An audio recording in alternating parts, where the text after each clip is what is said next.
Assalamu alaikum. Welcome to Her Space, the podcast that creates footprints for a purposeful life. This is our final episode of the year. Can you believe it? Consider it a little end of the year gift from Her Space to you. Because on today's episode, we will be revisiting some of the best advice shared by our amazing guests so far on the pod. So if you've been meaning to catch up on past episodes but haven't had the time, or if you'd love a reminder of some of your favorite moments, this is that episode that captures it all. But before we dive in, I want to share this with you. Just take a breath and acknowledge that it's been a long year.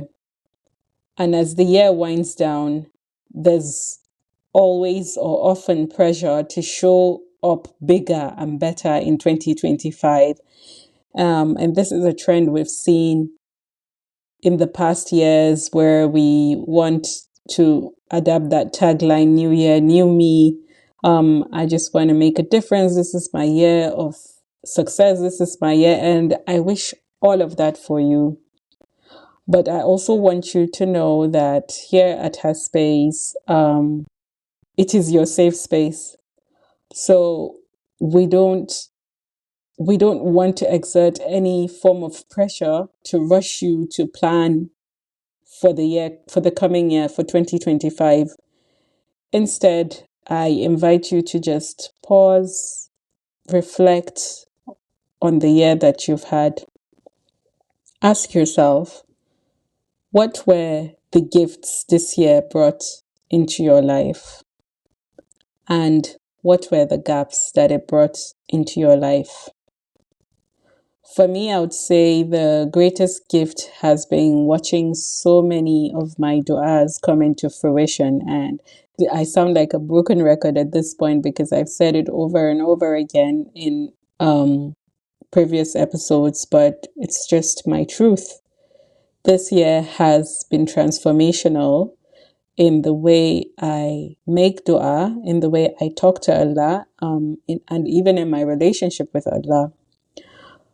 Another gift would be me being a part of the Mandela Washington Fellowship. That was indeed a transformational moment for me and Her Space. And I'm just so very thankful for it. Alhamdulillah. The gap, though, has been spending much of the year away from my family and loved ones. It has been tough. But even within that gap, I have found a gift. Being alone has been a sort of deeper journey into self-discovery. And Alhamdulillah, it's sort of the experience where you're learning to love yourself even when there's no one around. And it has really been impactful for me, transformational as well. And like I said, I keep finding myself saying Alhamdulillah even for this gap. So I would love for you to just sit with yourself and just reflect. What are your gifts? The gifts you received from the year? And what are the gaps? And if you want to go deeper, what possible gift might exist within that gap that you previously failed to acknowledge? And when you finally have all of these pieces together, just look at the big picture and say, Alhamdulillah, Alhamdulillah, we're here. We did it with the gifts and the gaps, the good times and the bad times, the hard times. Alhamdulillah, Allah has carried us through. Now, with that in mind, I have one more thing to say to you. I have some exciting news. January will be Creatives Month here on the podcast. And we have an incredible, mashallah, lineup of talented creatives joining us. I am beyond excited. You have no idea for the powerful conversations we're about to have, inshallah. If you are a creative trying to find your way, then January is your month on Her Space podcast. Make sure you do not miss an episode because it will truly be a fantastic ride. I make you this promise. In the meantime, as we step into the year, I encourage you to start slow and embrace art therapy. Whether you see yourself as an artist or not, embrace art therapy. It will help you calm and rewire your mind. And most importantly, share your art with us. Would be delighted to support and celebrate your creativity in our own little way. From poetry, storytelling, painting, crochet, whatever form of art you are trying, please share with us. Details will be posted on our Instagram page. I don't want to give you spoilers, but there might be a gift for the most creative effort. I can't wait to see you in January for Creatives Month. Now, with that in mind, let's dive into some of the most incredible advice we received from our guests this year. The practical things I feel like that you can do to help you with the self-sabotage is to get curious. When you understand that this is a coping mechanism and this is something that is trying to protect you, so it feels like it's trying to help you, then instead of pushing it away so much, or like, trying to step over it, why don't we give it some space or time to find out? Like, let's just get curious. And this could be in journaling, writing in a book, or this could be like speaking aloud so that your ears can hear you and you can just get curious. Like, imagine that you're sitting with this self-sabotage on a bench and you're sitting side by side. You're not even facing each other. I want you to sit side by side with that self-sabotage in a way that you can look at their perspective. You can see in the direction that they're looking at so that you can have better understanding. And it's about getting curious to ask, what are you trying to protect me from? What do you fear is going to happen if I go in that direction? Mm. It's going to list out things. I'm afraid that you're going to fail. I'm afraid people will judge you. I'm afraid you're going to mess up. What if you make a mistake? And what if it's an irreparable mistake? What if it affects other people? It comes with a list of things. And so we can pick a few, or just, here's the thing, we understand that our subconscious mind is always trying to protect us, and we are grateful for it because this is how we're alive. You want to know that there's danger and you want to steer clear of it. At the same time, you want to make a distinction between real life threatening situations and just putting yourself out there, or like moving in the direction of maybe starting a business or doing something that is so huge that you may not feel comfortable, like going out of your comfort zone. And so I feel like when we have that list of things, then we can also, I want you to imagine, just like I said, that the self-sabotage is sitting beside you and looking. If you can't like imagine anything, just imagine a younger version of yourself who was shushed or who was told all sorts of things and who didn't have the understanding and the agency to make certain decisions, and who decisions was made for 100%. And so that is also how some people imagine, the voice that we hear as that young child who is afraid, who doesn't know. And so what are you going to tell that young child to encourage them? Like, what do they need to hear? How can you validate them? The first thing I feel we need to do when we have that list of things is to validate it. Oh my God, yes, this thing could fail. It's true. Like, this thing could go a different way. This thing could happen, that thing could happen. And then you want to remind that thing, your inner child, your inner self, or the self-sabotage, whatever it is you want to call it, you want to remind that thing about Allah Azza wa Jal. Because let me tell you, not even your mind can argue with who Allah is. You see? And so when you're telling that thing, look, we are going to pray istikhara, we're going to do what is within our means. And remember the hadith that tells us to tie al camel and put our trust in Allah. What are we going to do? Tie al camel. Who do we need to reach out to help us? Is there anyone who can help us, or is there anything that we need in order to get started? Stop putting one foot in front of the other until Allah leads you to another person who would maybe journey with you or help you there faster. And so get curious about it, acknowledge it, tell it who Allah is, and console it, or like, reassure it by the way that, hey, we're just conducting an experiment. Let's see how it goes. We're not going to make any judgment, and we're going to do it for the sake of Allah, or we are doing this thing and we're allowing the outcome and result to come from Allah, and we're going to learn from it. we can go into specifics and we can take each one. I can be like, okay, how do we deal with fear? We could be like, you know what? Fear is not the end of the world. If we fail, then we'd learn from it. But if people judge us, then they have always been judging us anyway. There's somebody Yeah, judging us anyway. And absolutely. if we feel embarrassed or we make a mistake, then we want to understand that bi'idnillah we can recover from that mistake. We can take ownership and responsibility where we have messed up and own up to it, and be the responsible person, and then try to see ways to make amends and to make corrections. Inshallah, there are ways around it. The whole experience has me thinking about how there are times when we love something so much or someone, and it gives us, or they give us, so much joy. It fills our heart, but it also robs us of peace. And we are constantly, it kind of puts us in a position where we're constantly questioning ourselves, our values, and whatnot. And maybe that's just a sign from Allah that it's time to set that thing free or that person free and just find peace within your decision and yourself.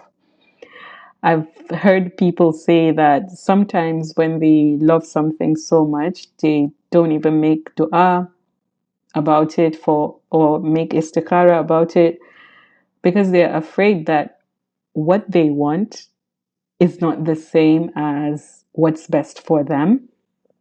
And I would always say to people that when you pray that Allah chooses what is best for you, make sure that you are also praying that whatever Allah chooses for you, He makes it easy on your heart to accept that decision. I mean, that's the whole point of istikhara. The whole point is to seek Allah's guidance with trust that Allah will take care of you and He will show you mercy because He is Ar-Rahman.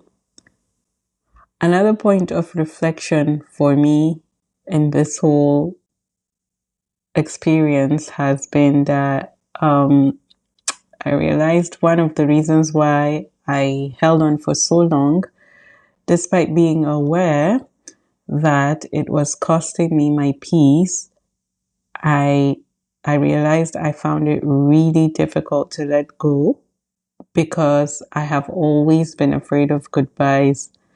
And I believe this isn't even a me thing. I think most humans struggle with the concept of endings.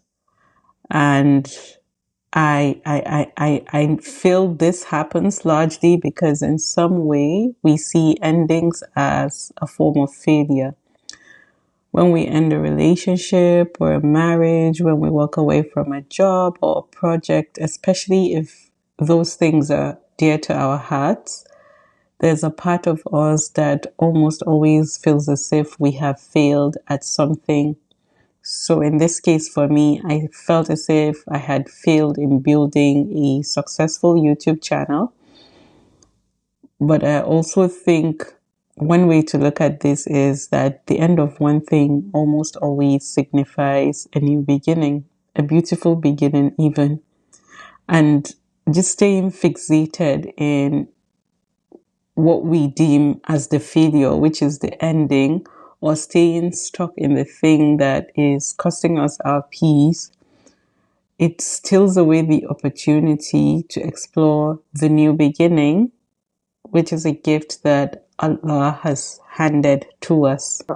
To gaskiya weight loss ko ba shi da wahala idan aka bi wata ka'ida ta farko kwaya ɗaya wadda shine abu na farko da ya kamata a ce mutum ya shine mindset. Mindset wato kamar a ce ya zama da cewa kin shirya zuciyarki akan cewa kina so ki yi wannan weight loss din. Kin gane? Mindset ɗinki, in dai mindset ɗinki is top notch, to insha Allah rage ƙiba ba za ta yi wa mutum wahala ba. To yanzu alal misali yanzu kika zo kina so ki rage ƙiba, kana da ƙiba ka san illolin ƙiba da sauransu, to mutum yana so ya rage ƙiba amma sai ya zo abin da yasa yake so ya rage ƙiba a wannan lokacin watakila wani biki ne ya taso a dangin su, za a yi biki a dangin su ko bikin wani family friend ko bikin 'yan uwa. To yana so ya yi kyau, tana so ta yi kyau, kowa ya ganta ya yi complimenting ɗinta. To shi ne wannan a wannan lokacin za ta ce to ai kamata ya rage ƙiba. Kin ga wannan dalili ba wani dalili ba ne mai ƙarfi da zai sa idan ta fara rage kiban nan duk wahalar da za ta sha ya sa ta daina. Kin gane abin da nake nufi?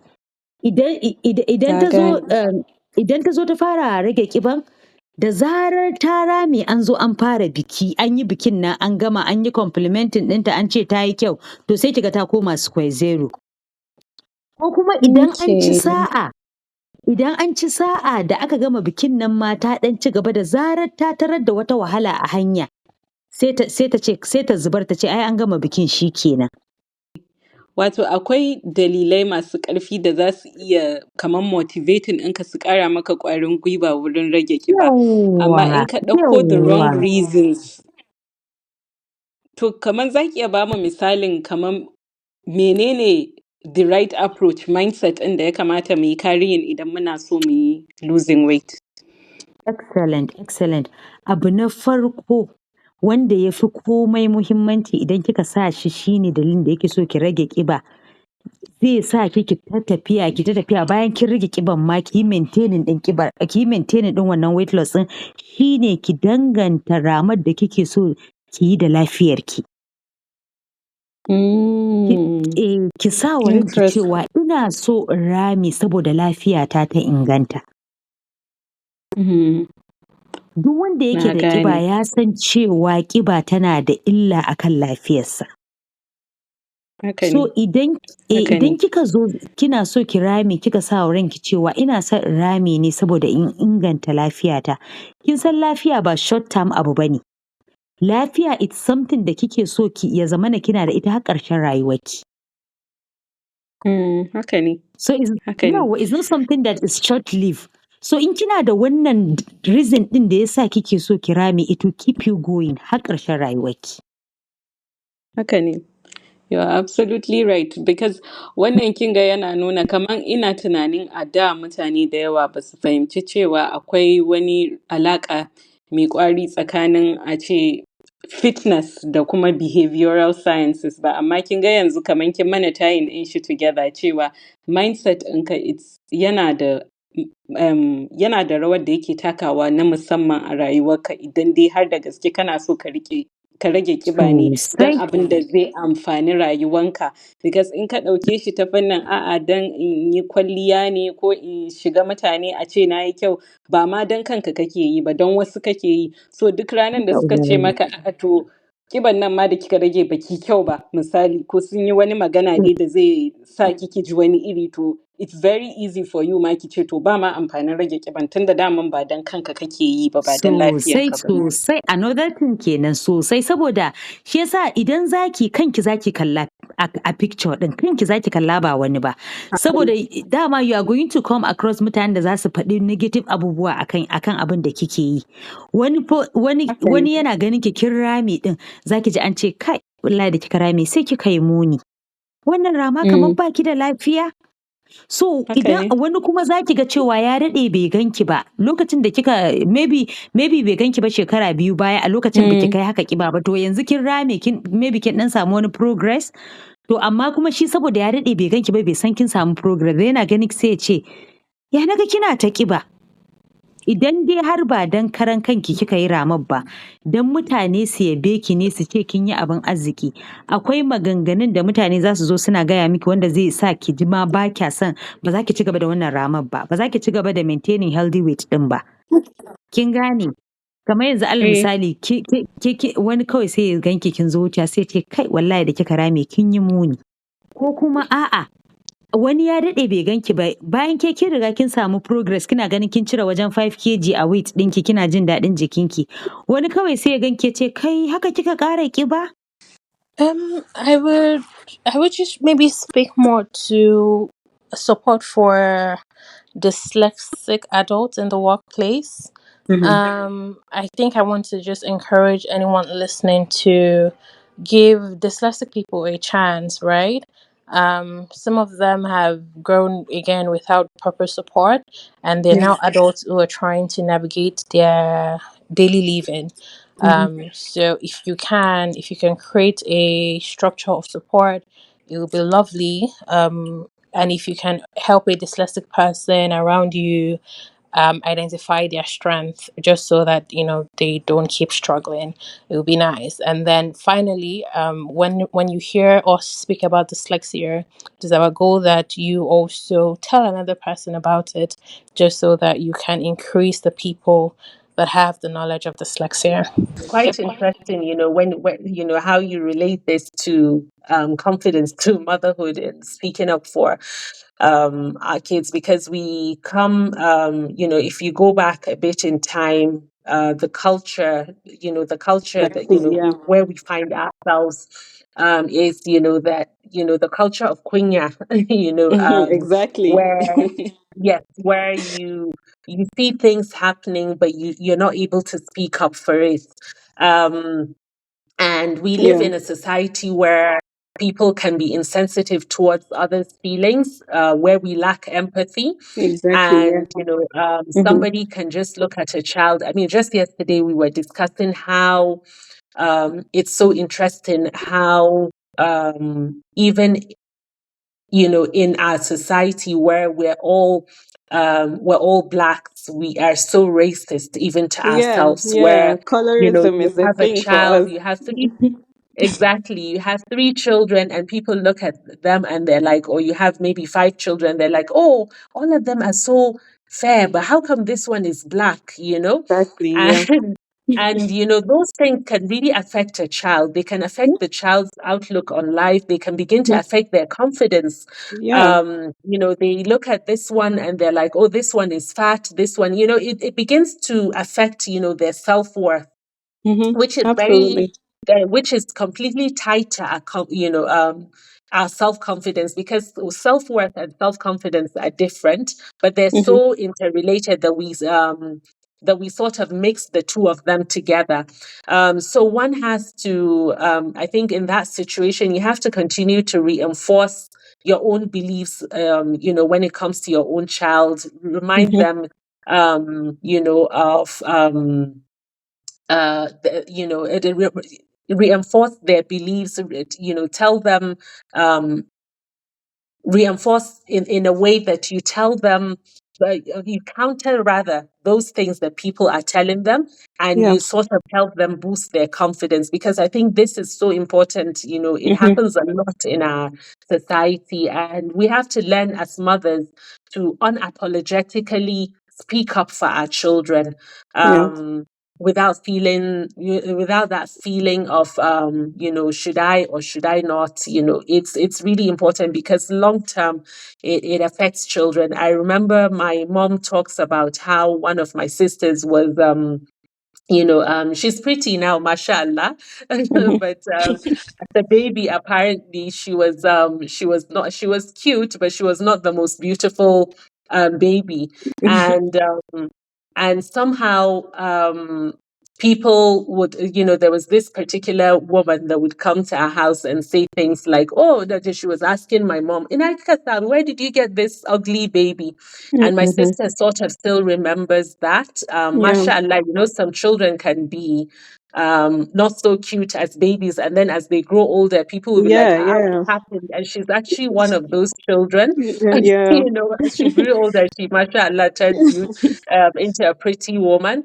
Yeah. But as a child, Alhamdulillah. people couldn't really hold themselves back. And I think that's so wrong. Yeah. We need to stop that culture, and we need to fight that culture Yeah. of, every child is even beautiful, every child is cute, and we need to really stop that culture. So I think, when you said it, I just thought it's an opportunity to talk To about bring this. it up. Once you've identified that you are overthinking and you've spoken to Allah, then it's time to address your mind. So think about it. If your mind were a person, would there be anyone in the world you've spent more time with? You talk, build, create, and fight. Yes, you are fighting with your mind daily. And if you really think about this, you see that it's your mind is sort of like a friend that you're joined at the hip with. You spend you don't take a break from your mind. It's there with you everywhere. Even when you're sleeping, there's a mind in there somewhere. That's where you are dreaming from. When you go to the restroom, it's there. When you're cooking, when you're eating, it's always, always there. And sometimes it gets too noisy. I find that my mind can get a bit too noisy and I'm just seeking for some quiet. I'm craving for my mind to be quiet, for some silence. So, what you want to do is you want to ask yourself, is this the kind of conversation I want to be having with my mind? I mean, think about it. If your mind is that friend that you're glued at the hip with, is this the kind of conversation once your mind starts, you've recognized, okay, we're spiraling, we're doing that, we're overthinking, overanalyzing. Is this the kind of conversation I want to be having with my mind, with my friend? Bracket. If the answer is no, that realization alone sometimes is enough to stop the overthinking. Sounds so trivial, but when you try it, you see that just being able to recognize, oh, I'm doing this again. Is this the kind of conversation I want to be having with my mind? And you say no, it's very easy for you to just close that chapter and walk away from it. However, it's not always that easy. And like I said earlier, what's between you and your mind is a sort of relationship. And every relationship out there, whether it's between a parent and a child, spouses, siblings, friends, neighbors, every relationship thrives on the quality of conversations you have, and effective communication is basically the same thing. Sometimes effective communication is not always the quality of conversations, but I think one way or another, they're very much interrelated. So when you are able to identify that you are overthinking, and then you've asked yourself, is this the kind of conversation I want to be having with my mind? And yeah, like I said, the answer could be no, and that's enough to shut it down. Sometimes it's not that easy. So what you want to do is reframe the conversation. So for example, if your mind tells you, when they said X, they meant Y, ask yourself, is that true? What you know is they said X, sorry. The rest is just your interpretation. Separating facts from assumption helps you break the cycle of overthinking. And instead of passively allowing the overthought to control your mind, you are actively engaging and reframing, effectively communicating. Because, like I said, sometimes it's just happening in the background and we're so passive about it, we don't know that it's happening. So you're effectively communicating. And like we mentioned, effective communication improves the relationship you have with your mind. And as you are doing that, you are also teaching your mind new ways to perceive situations. Remember how we mentioned the mind can't tell the difference between thoughts and reality. So you are showing it, teaching it alternative realities to the conclusion it is trying to make. And mind you, your mind making these conclusions is mainly because it's trying to protect you. It senses some form of danger, even if there's no real danger, and that's the way the mind protects you. And maybe in the beginning, when you start to actively engage with these thoughts and you're trying to reframe them and all of that, you might find some form of resistance from your mind in engaging this process. And seriously think about it. For years and years of your life, 20 years, 30, 40 years, maybe less, maybe more, you have, your mind has been very comfortable thinking in a specific way, and you have passively allowed it to do that. And now, out of nowhere, you are trying to teach it a new way of thinking. So of course there's a resistance. Wherever there's change, there's resistance. And that's why I think this is the kind of thing that pop psychology refers to as unlearning. However, research in neuroscience is showing us that unlearning is not possible. I mean, it's a nice word, but in the actual sense of it, it is implying that we are trying to let go of the things we know or things we've been conditioned to believe our entire lives and embrace new things. But then actually our mind or our brain is incapable of believing, of forgetting things that we have actually, like things that have become inherent parts of who we are. What we're doing instead is we are creating a new neural pathway that we plan to use more often so that we become more adjusted to it than the old ways. So if you think of it, think about it as a road that you have walked or drove by for your entire life. to get home. Let's say it's just a road to your house and you've gotten so used to using it years and years, your whole life. And then all of a sudden you learn that, oh, that particular road has been puncturing your tires for years and you didn't even know. And then the person that points out this to you also tells you, you know, there's a new road that is so much better, higher quality, and it's healthier, it's better for your car, it's safer. And so you start to use it. You start to use that new road to get home. Maybe it feels a bit weird at first because the old road was maybe even shorter. But as time goes on, you start to get used to it. You start to become very accustomed to every turn, every bump, every landmark on the road. Everything begins to feel more and more familiar. And as time goes on, you grow to love it. You don't forget the other road, you just choose not to use it. That's healing.